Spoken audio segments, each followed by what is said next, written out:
I would like to talk about a triangle, and that triangle consists of self-efficacy, pedagogical content knowledge, and yet another interdisciplinary subject, a very German one called Gesellschaftslehre. And what that is, it doesn't translate awfully well into English, and what that is, I'll explain in a second. But I'd like to open with a comment from a colleague of mine who said that there might be a reason why we don't teach PE or chemistry out of field that often, because the negative impact, literally, might be felt immediately. You've got broken bones, something blows up in your face, but what's the worst that could happen if somebody teaches history, geography, or civics out of field? You know, they may not be able to locate a country on a map. This is just my 2 cents on this whole discussion. But first of all, I'd like to open with what is Gesellschaftslehre, what is this subject? Why is self-efficacy so important for teachers in general and for teachers in particular? What obstacles stand in the way of strong self-efficacy? And what did I actually do in my dissertation? You know, I'll skip all the statistical parts, just, you know, the results. So what did I do? What did I find out? And how can we sort of salvage this and the greater discussion to improve interdisciplinary teacher education with regard to this particular subject, and maybe for other interdisciplinary subjects as well. So first of all, what is the subject I'm talking about? It's impossible to translate. So the nearest equivalent I could find was social studies in the US. And when it comes to Germany, it's also nigh on impossible to study because it comprises various subjects, at least civic education, history and geography. You may add sociology, law, even religion. But it's impossible to study even 2 of those subjects, let alone 3 or more. It's not taught all over Germany, just in these 4 federal states, and not on all levels, not in all schools. It's taught in so-called integrated comprehensive schools in 4 states. So you can probably imagine it's not well known even in Germany. So I had no clue what it was before I started doing my research on this. But it is a growing trend, and there are interdisciplinary subjects now, I think in 15 out of 16 states. Not all of them, you know, have Gesellschaftslehre, but other combinations of subjects as well. It's taught for about 3 hours, hour meaning 45 minutes a week, at least that's the case in Lower Saxony. And I think it varies between 3 and 4 hours on average. It's offered from year 5 to 10, and so the student's age is between 10 and 16 years. So these are just the main facts concerning the subject itself. And now this is sort of the second corner of my triangle, the self-efficacy beliefs, and why they are so important. I assume most of you are already familiar with this psychological concept, and it goes back to Albert Bandura, who defines self-efficacy beliefs as the belief in one's capability to organize and execute the courses of action required to produce given attainments. And what he's saying there is basically they are responsible, not solely responsible, partially responsible to initiate behavior, to sustain your behavior despite all the obstacles that I'm going to talk about in a minute, and also by means of the sources of self-efficacy, evaluate your performance, which again may initiate your performance or your actions, or may limit them. So it's like we have to think of this as like a circle, and they're hugely influential. I dispense with all the studies that have proven this time and time again. You know, they're influential on teachers' health, classroom management, student outcome, etc. And I think this is another great quote by Bandura, where he says that efficacy expectations determine how much effort people will expend, so that's your initiating behavior, how long they will persist in the face of obstacles and aversive experiences, that is sustaining your action. And he also states that the stronger the perceived self-efficacy, the more active the efforts. And I've mentioned the obstacles now 2 or 3 times. And when it comes to Gesellschaftslehre, there are quite some obstacles to overcome. So that stand in the way of strong self-efficacy. And I'd like to talk about them now because it is, well, the situation is rather grim, I would say. So, what stands in the way? It's quite common to study, well, not to study 0 out of 3, but between 0 and 2 subjects that you study when you actually teach Gesellschaftslehre someday. As I said, it consists of about 3 subjects or more. So that's at university. For example, in my case, I wanted to study politics and history, but at the time I was only permitted to study politics and another subject, in my case, English. So I was not allowed to do that. I would have needed a special permit. What happens then? You graduate with your so-called first state examination. You graduate with 2 majors, politics and English, in my case. You then spend some time, at teacher training colleges. That's a period of between 18 to 21 months doing supervised teaching. And of course, you receive additional qualifications. In the 4 federal states I showed you, only 3 out of 65 of those colleges offers some qualification in relation to Gesellschaftslehre, and often it's about the new core curriculum or about certain topics like sustainable development, which can be looked at from various angles. So you have to be quite lucky to be near one of those colleges. So you do your 18 to 21 months, then you are an in-service teacher, and again, in those 4 states, they are continuing education courses. I didn't count them all because they are in the hundreds, and approximately only 16 of them address, interdisciplinarity, Gesellschaftslehre, again, with a focus on education for sustainable development. So again, you have to be very lucky to receive additional qualification. You're an in-service teacher, and I'll give you the references to those numbers later. They are on the list of references. What you need when you've got 1 subject or even 0 subjects, what you need in school, you need your colleagues, you need to cooperate, plan lessons, evaluate lessons, sit in lessons of other colleagues, observe how they're doing. And I think there was a national study that only about 50%, well, I say only about, but 50% of teachers cooperate intensively with their colleagues on a regular basis. Intensively meaning planning lessons together, not just exchanging some material. So they are responsible for what they do as a team.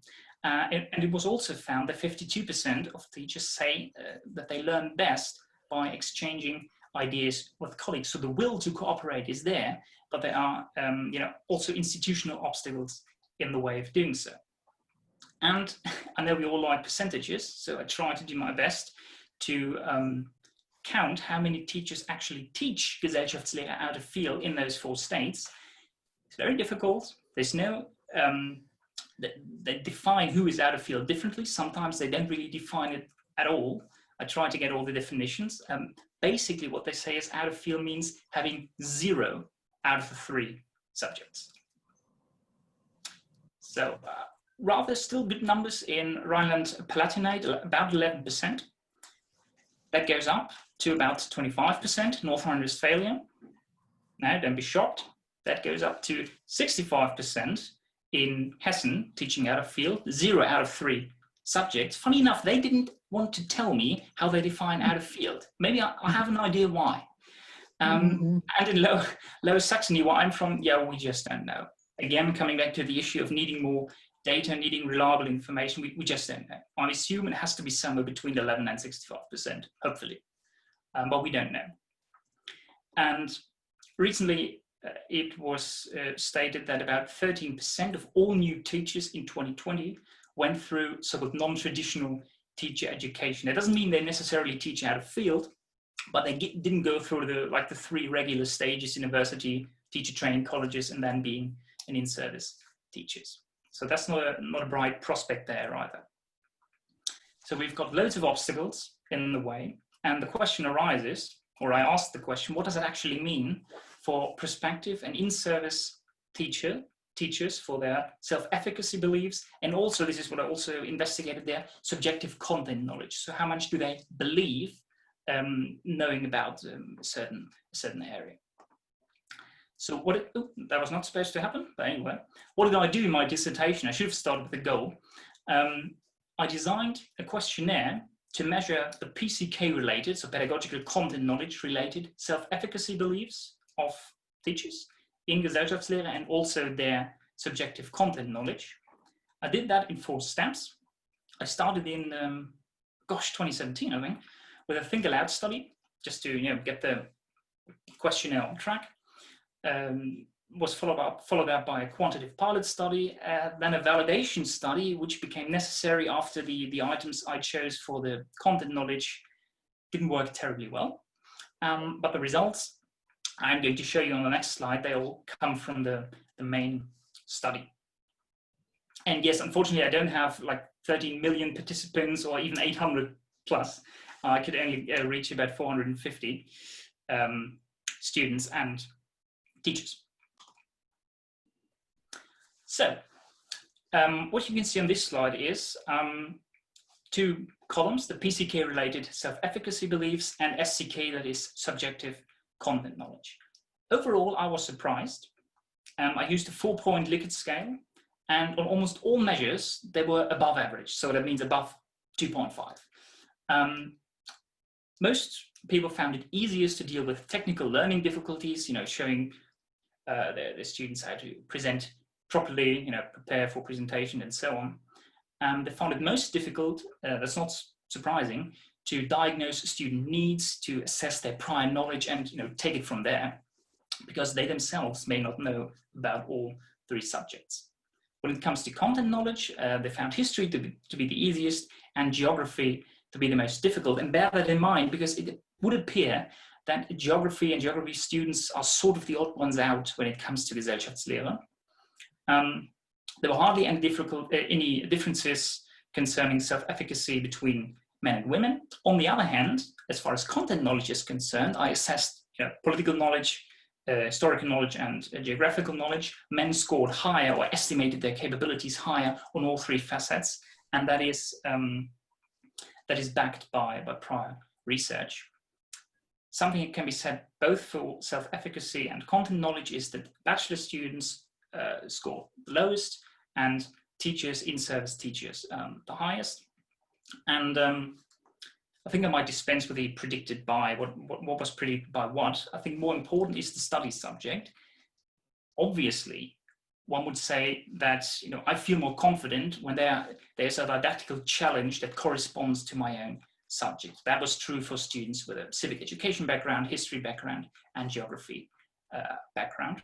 However, there was a difference between self-efficacy and content knowledge, namely, if you had, say, a history background and you were faced with a didactical challenge that corresponds to your subject, you scored highest. That's clear.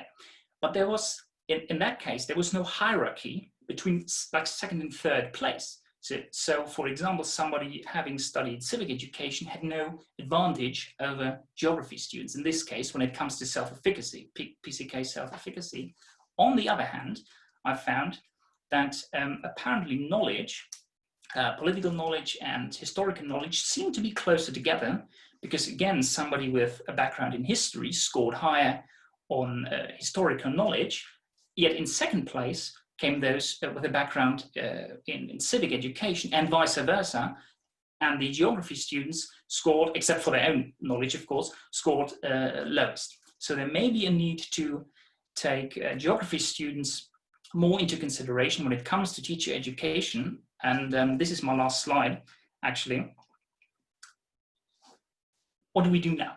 Now, how do we improve? Because this is the goal. How do we improve interdisciplinary teacher education for Gesellschaftslehre? First of all, I would argue that students should be allowed to study at least 2 of the subjects. You cannot study all 3, but at least 2. Courses in those teacher training colleges should be expanded. Those were only 3 out of 65. And also, when you are an in-service teachers, there have to be opportunities for continuing education and also more time for cooperation. And all those things combined may reduce the percentage of fully out-of-field teachers. For students, I think it's very important to provide them with realistic teaching scenarios during their internships. They have all of the fun, none of the burden, so to speak. So they think they may be performing brilliantly, but they don't have to take into consideration all the routines, all the tasks teachers are faced with on a daily basis. So that would provide them with their mastery experiences, which strengthens self-efficacy and also may prevent the so-called reality shock when entering the teaching profession. And I think what you also need is having focused discussions afterwards, so that when you've had a good lesson or very bad lesson, that you don't think, oh, I simply can't do this. This was all my fault. Maybe there were other factors at play. So correctly attributing the reasons for a good or bad lesson to the correct source is quite important. Another source for self-efficacy is also observation. So there are teachers out there who are doing brilliantly. We have to find those, and we have to put students in their classes, and then they need to observe, not necessarily that they perform brilliantly, but what they do and how they do it. And last but not least, this is what we did at the University of Göttingen, for example. There may be a need to design extracurricular programs, both for PCK and CK, perhaps with special attentions for geography students, so that you can catch a glimpse, get an insight into other subjects. And that ultimately may also reduce the percentage of fully out of field teachers. And I ended there. Thank you very much. And I'd be happy to take your questions and go over into the discussion.